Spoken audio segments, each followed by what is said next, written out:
project is designed around the idea of finding the perfect bungee jump. Bungee jumping started as a recreational activity where a jumper would leap from a tall or high structure down towards the ground while attached to an elastic band to absorb the energy and keep the jumper safe. The idea is to be able to experience an adrenaline-packed free fall from a platform and remain safe.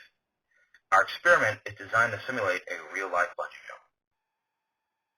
The drive and push behind bungee jumping for many is to mark off a bucket list experience.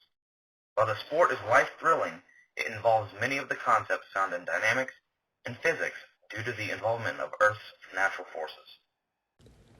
This additional background slide just shows other interesting information about bungee jumping, including the fact that it was part of the opening scene of James Bond GoldenEye. The first modern bungee jumps were made on April 1st, 1979, from the 250-foot Clifton Suspension Bridge in Bristol, England, by David Kirk and Simon Keeling, both were members of Oxford University's Dangerous Sports Club, and by Jeff Sabin, a professional climber who tied the ropes for the jumpers. The jumpers were arrested shortly after their initial jumps, but they continued to jump from historic places such as the Golden Gate Bridge. This sponsored a television series on the American program, and the series spread across the world. By 1982, they were jumping from mobile cranes and hot air balloons. This sparked the initial drive for bungee jumping worldwide. Our primary purpose or objective for this project is taking the dynamics concepts used in class to identify and test the band length that would produce the perfect bungee jump. We will do this on a smaller scale by using weights to simulate the jumper, rubber bands for the elastic cord, and a set distance that would obviously be smaller than an actual bungee jump ride. We do this to determine the length of the elastic cord that would provide the most thrilling ride. When we say the most thrilling ride, we mean the weight and or the jumper would be as close to the ground as possible without hitting it, resulting in no injury. We will use dynamics concepts such as Newton's second law, law of conservation of energy, elastic properties, and etc. to get our data. We will need rubber bands, we will need masses to model the jumper, a meter stick to measure distances. We will also need a clamp and tools for calculations. We will start the experiment by measuring the rubber band heights, and we will also measure the height of the drop. We will record these as constant values, and then we will attach the rubber band to a hook clamp above the drop and add a 50-gram hanging mass to it. We will record the length of the stretched rubber band and subtract it with the constant values to then get the actual stretch distance. We will perform this about 7 times with different masses ranging from 50 to 170 grams, and we will record this data in tables.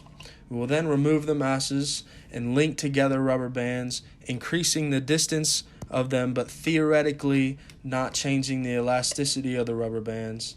We will then add weights and perform this 4 different times with 4 different lengths/distances of the rubber bands.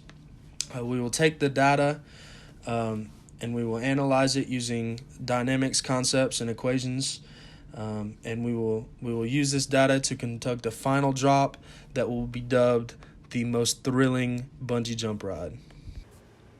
The next part of the design or method section is the data analysis, and the first thing we need to do here is find the relationship between the stretch distance and the gravitational force, and that's highlighted by the equation x equals CFG. And C in this case is the length over weight slope, or the inverse of the spring constant, so to speak.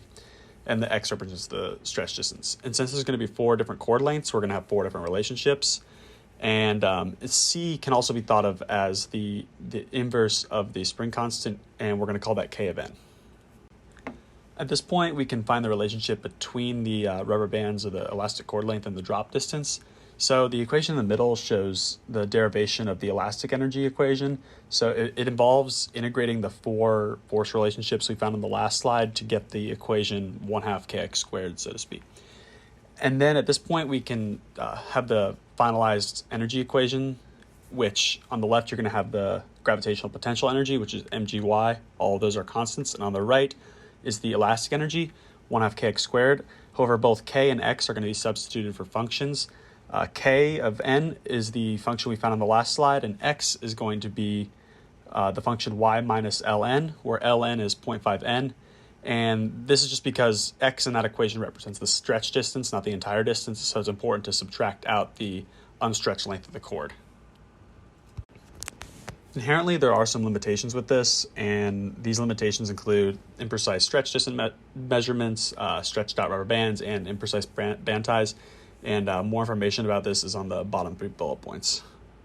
So slide 10 presents the results of our test that we experimented. We use a drop height of 1.43 meters, and we use a series of 4 different rubber bands and different masses at each one.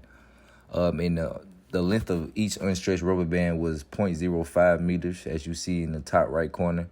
And we, in the tables that are shown, represents the results that we got from our test. So with one rubber band, we see that the stretch length after adding a mass of 50 grams were 0.07 meters. And we did it all the way down, and we calculated. Next, we added a rubber band to the next rubber band, to the old rubber band, and we basically repeated the steps, and we did that all the way through 4 rubber bands, and we calculated each of the different lengths that it was stretched throughout.